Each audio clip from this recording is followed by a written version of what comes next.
Do some leaders in this world believe that they can survive and thrive on their own?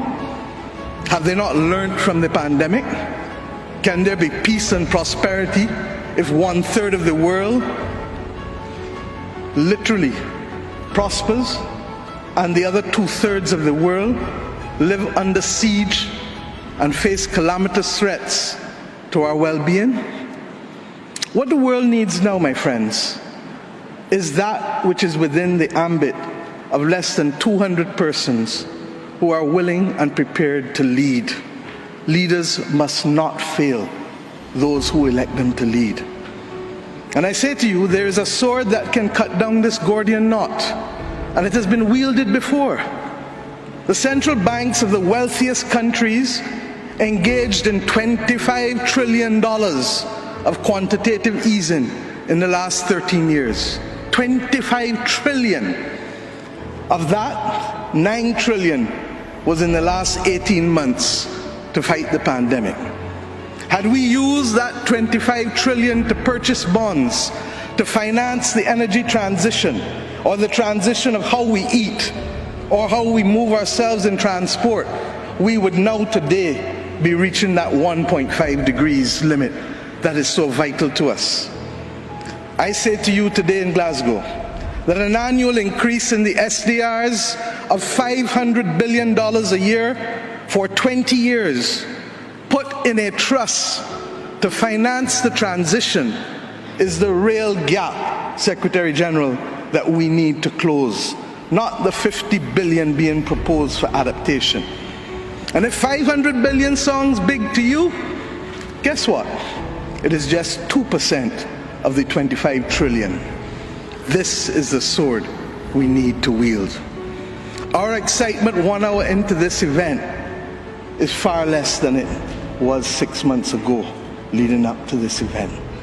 Can we, with those voices and these speeches from Sir David and others, find it within ourselves to get the resolve to bring Glasgow back on track? Or do we leave today believing that it was a failure before it starts? Our world, my friends, stands at a fork in the road. One no less significant than when the United Nations was formed in 1945.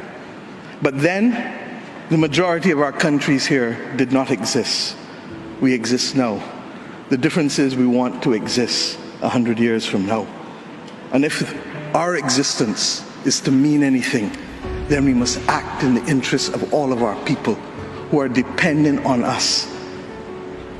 And if we don't, we will allow the path of greed and selfishness to sow the seeds of our common destruction. The leaders of today, not 2030, not 2050, must make this choice. It is in our hands, and our people and our planet need it more than ever. We can work with who is ready to go, because the train is ready to leave.